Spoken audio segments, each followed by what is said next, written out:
Observer Research Foundation (ORF) एक independent non partisan think tank which was founded in 1990। इनके काम की बात की जाए तो ये in depth research and independent analysis करते हैं on policy issues such as good governance, foreign policy, climate change, technology and economic development. ORF का मेन गोल पॉलिसी थिंकिंग को लीड करना एंड इंक्लूसिव प्लेटफॉर्म्स को प्रोवाइड करना है which are really important to help build a strong and prosperous India. इस founder is Rishi Kumar Mishra. Last decade में ORF ने अपने फाइनेंस के सोर्सेज को डाइवर्सिफाई किया है, बट स्टिल जब से ये थिंक टैंक बना है तब से लेकर आज तक इसकी majority of the funding Reliance industries से ही आती है। अब इसके पीछे की हिस्ट्री और ये लोग करते क्या हैं ये सब तो चलता रहेगा, लेकिन हम पहले ये जान लेते हैं कि थिंक टैंक होता क्या है। सो बेसिकली थिंक टैंक एक ऑर्गेनाइजेशन होती है that performs research and advocacy concerning topics such as social policy, political strategy, economics, military, technology and culture. Indian government का primary public policy think tank Niti Aayog है, as it is a government affiliated think tank which stands for national institution for transforming India. लेकिन ज़्यादातर think tanks non governmental organisations होती हैं।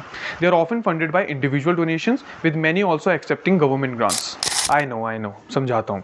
Government grants एक non repayable sum of money होती है जो government देती है to a recipient for specific projects और initiatives that align with public interest और गवर्नमेंट पॉलिसी गोल्स। अब हम वापस थिंक टैंक्स पर चलते हैं। Think tanks articles and studies publish करते हैं and sometimes draft legislation on particular matters of policy और सोसाइटी। एंड ऑफ कोर्स ये ऑफिशियल लेजिस्लेशन नहीं होते हैं, ये more like recommendation and proposals होते हैं which are then used by the government और पॉलिसी मेकर्स। अब सिंस थिंक टैंक्स के पास इतनी इन्फॉर्मेशन है एंड कंट्री की पॉलिसीज को इन्फ्लुएंस कर सकती हैं, तो थिंक टैंक्स एंड पॉलिसीज के रिलेशन पर सवाल उठना बहुत कॉमन बात है। समीर सरन ORF के प्रेसिडेंट हैं एंड जब उनसे पूछा गया था कि is it appropriate for private corporates to try to influence policy specially in sectors like energy and defence where they have other commercial interest, which is a great question. तो इस पर सरन कहते हैं influence is a misplaced description. It is more investing in policy research institutions. Is it our intention to keep corporate India from investing in research and public policy studies, or to keep out one set of actors from the debate? Policy making must not be the monopoly of any one set of actors, and in recent times, many corporations and private entities have begun to invest in this space. This is a welcome trend, and the more such institutions we have, the more irrelevant this question would be. And not only this, उन्होंने ये भी कहा था, be it political think tanks, private think tanks or government think tanks, the more the better. Funding must be transparent. There must be no hidden strings attached. There must be full disclosure and the research work must be professionally conducted. The consumer of research can then take an informed decision. अब private entities के पास country की policies को influence करने की ताकत होनी चाहिए या फिर नहीं? I'll leave it up to you.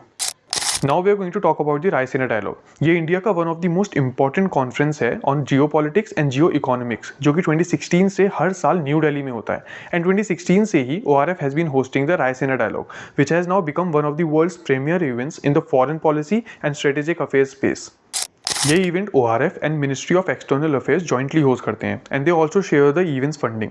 इस 3 दिन के इवेंट में global leaders, policy makers, industry experts and journalist को साथ लाते हैं क्रिटिकल इंटरनेशनल इश्यूज को डिस्कस करने के लिए। रायसीना डायलॉग का हर edition vibrant debates and collaborations feature करता है ऑन डिफरेंट टॉपिक्स जैसे कि shifting in geopolitical alliances, climate change, technology, economic security and evolving global governance systems. 2025 में the theme was Kala Chakra, People, Peace, Planet, emphasizing interconnectedness and the need for sustainable solutions to contemporary global challenges. 2020 में ORF ने Washington DC में अपनी ORF America branch खोली थी, जिसमें as a director Dhruva Jaishankar को appoint किया था इन सितंबर 2019। उर्वशी सरकर एक इंडिपेंडेंट जर्नलिस्ट हैं। 2017 में जब ध्रुवा जयशंकर ब्रुकिंग्स इंडिया में थे, जो कि एक थिंक टैंक है, उस time she sent him questions for a story she was reporting on the think tank for the वाया। And for those who don't know, Dhruva Jaishankar के फादर सुब्रमण्यम जयशंकर हैं, जो कि उस टाइम फॉरेन सेक्रेटरी थे। अब क्वेश्चन की बात करें तो उर्वशी ध्रुवा जयशंकर से पूछती हैं, did a simultaneous position as a private foreign policy professional and the son of the country's top diplomat present any conflicts of interest? जिस पर ध्रुवा रिप्लाई करते हुए लिखते हैं, any potential conflicts of interest are easily navigated by preserving a firewall between my professional and personal lives. For example, Brookings India is the only major Indian foreign policy think tank at which the current foreign secretary has not made a speech or appearance. And just for information, Jaishankar sir को मई 2019 में minister of external affairs appoint किया गया था। लोगों के concerns कि एक नॉन गवर्नमेंटल ऑर्गेनाइजेशन को इतने रिसोर्सेज एंड इन्फ्लुएंस अलाउ करना क्या पब्लिक इंटरेस्ट के लिए सही चीज़ है? दोस्तों CPR centre for policy research एक थिंक टैंक है। मार्च 2023 में CPR का FCRA licence, the licence to receive foreign donation, suspend कर दिया गया था एंड जून 30, 2023 में इंडियन इनकम टैक्स डिपार्टमेंट ने इसका टैक्स एग्जेम्पशन स्टेटस भी हटा दिया था। सितंबर 2022 में एक इनकम टैक्स सर्वे एंड दिसंबर 2022 में एक शो कॉज नोटिस के बाद ये डिसीजन लिया गया था। And the reason behind this, government ने बोला कि ये थिंक टैंक फॉरेन डोनेशंस का यूज करती है प्रोटेस्ट को फंड करने के लिए, डेवलपमेंट प्रोजेक्ट्स के अगेंस्ट लीगल बैटल्स के लिए and activities that could harm India's economic interest. I understand that think tanks leads to the blurring of lines between public and private influence on foreign policy circles, for the worse और for the better. ORF बहुत successful है, may be because वो genuinely India को global hierarchy में ऊपर लेकर जाना चाहती है, या फिर अपने कनेक्शंस की वजह से। Anyways, I let you be the जज ऑफ दैट। आज की वीडियो में बस इतना ही। आई होप आपको आज का टॉपिक इंटरेस्टिंग लगा होगा।